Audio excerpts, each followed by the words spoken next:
2024चं साल संपलंय, मात्र 2024च्या सालात लालपरी अशी ओळख असलेल्या एस.टी. महामंडळाचा मात्र खडतर प्रवास पाहायला मिळाला। आणि याच विषयी आपल्यासोबत बोलण्यासाठी श्रीरंग बर्गे सर आहेत। सर, काय सांगाल? 2024चं साल संपलंय, एस.टी. महामंडळ जे आहे ते नेहमीच तोट्यात असतं। या मागचं वर्ष देखील खडतर प्रवास त्यांचा केलेला आहे। नाही, एस टी महामंडळानेच परिपत्रक काढून सगळ्यांना सांगितलं की दिवसाला 2 कोटी रुपये कमी पडतात म्हणून, आणि ते आता या डिसेंबरमध्ये याचा अर्थ एस टी महामंडळ घाट्यात चाललं। आता याचं कारण असं की एस टीकडे गाड्या आलेल्या नाही आहेत। हे सरकारचं कसं आहे की नुसत्या घोषणा आहेत, नुसत्या घोषणा करतं सरकार, आणि प्रत्यक्षात त्या घोषणांची अंमलबजावणी होत नाही। आणि याला जबाबदार सरकारच आहे। याला एस टीचं मॅनेजमेंट काही याच्यात दोष नाही आहे तर नाहीच आहे। जिथे असेल तिथे त्यांच्यावरती आपण बोलू। आता तुम्हाला सांगतो, फेब्रुवारीमध्ये EVच्या गाड्यांचं एकनाथ शिंदे साहेबांनी उद्घाटन केलं ठाण्यामध्ये, आणि सांगितलं की 215 गाड्या दर महिन्याला येणार।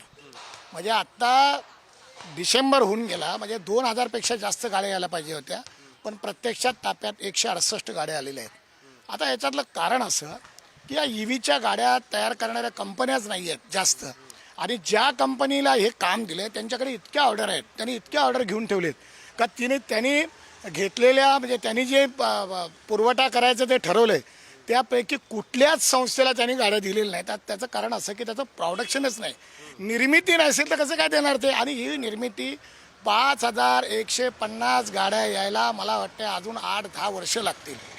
बरं, याच्यामध्ये असं आहे की त्याचा रेटही किलोमीटरचा जास्त दिलेला आहे।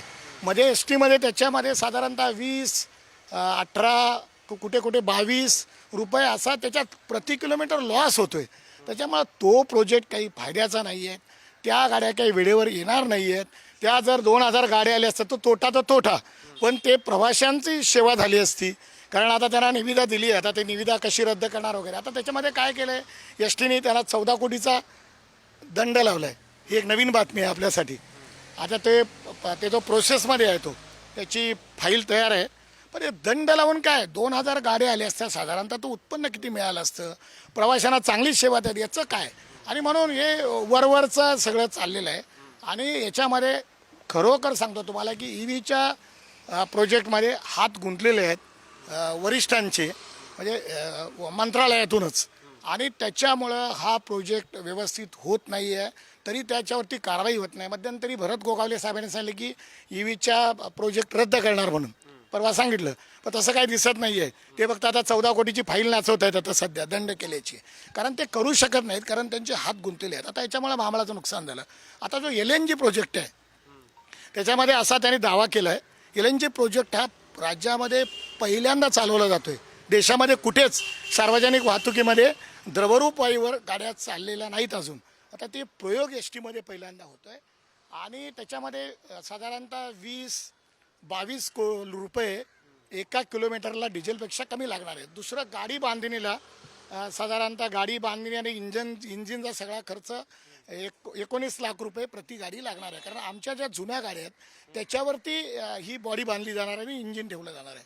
पण त्याच्यात पण असं मला सांगायचं आहे की फेब्रुवारीपासून आत्तापर्यंत एकही गाडी आली नाही, आणि त्या शेवटी कंपनीने तक्रार केली मुख्यमंत्र्यांकडं की साहेब एस टी महामंडळ सहकार्य करत नाही म्हणून।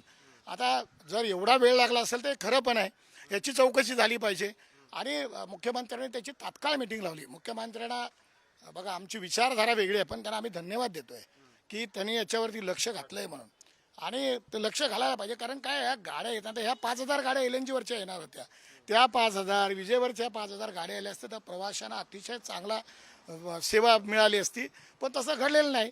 एकीकडे सरकार काय करतं, एस टीतून सवलती जाहीर करतं, लक्षात घ्या।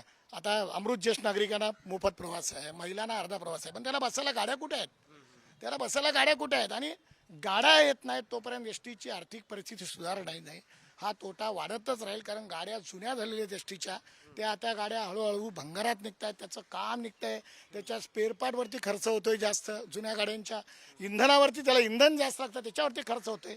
अशी एकदम विदारक परिस्थिती एस टीची झालेली आहे। आता याच्यात सगळ्यात परिणाम असा की कर्मचाऱ्यांची देणी थकलीत, PF ग्रॅज्युटीचे 1900 कोटी रुपये भरलेले नाही आहे ट्रस्टकडे, त्या कारण पैसेच नाहीत एस टीकडे, आणि सरकार नुसतं घोषणा करतं आणि त्याची अंमलबजावणी करत नाही। आमचं 2020 पासूनचा फरक आहे वेतनवाढीचा, तो दिलेला नाही आहे. महागाई भत्ता जानेवारीपासून तर मिळाला नाही. त्याच्यामुळं असे अनेक प्रश्न जे प्रलंबित आहेत त्याचं एकमेव कारण म्हणजे एस टीच्या ताफ्यात गाड्या आल्या नाहीत. त्या जर गाड्या आल्या असत्या तर ही परिस्थिती आली नसती. हेच मला आपल्याला या ठिकाणी सांगायचं आहे. मुख्यमंत्र्यांना भेटणार आहात का, निवेदन देणार आहात? कारण मुख्यमंत्री स्वतः आता 100 दिवसाचा एक रोडमॅप तयार करतायत. म्हणजे प्रत्येक डिपार्टमेंटचा ते आढावा घेत आहेत, रोडमॅप तयार करतात. तसं परिवहन विभागाचा देखील त्यांनी आढावा घेतला. अगदी नक्की मुख्यमंत्र्यांना भेटणार आहे आणि मला तुम्हाला सांगायला हरकत नाही, त्यांना या विषयातली जाण चांगली दिसते मला. कारण मध्ये आम्ही एका वाहिनीवरती त्यांना प्रश्न विचारले. त्याने LNG इवन इलेक्ट्रिक बस या सगळ्यावरती उत्तरं दिली. पण ज्यांच्याकडे हा कार्यभार होता ते उत्तर देऊ शकले नाहीत या अशा विषयावरती.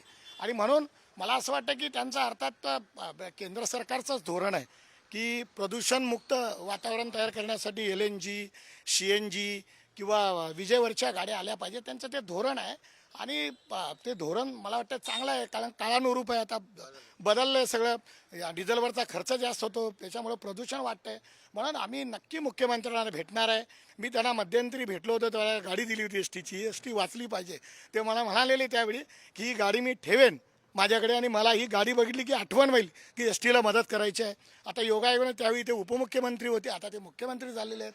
मला असं वाटतं की हा दुग्ध शर्करा योग आहे आणि त्यांनी लक्ष ठेवा त्या माझ्या गाडीकडे बघून.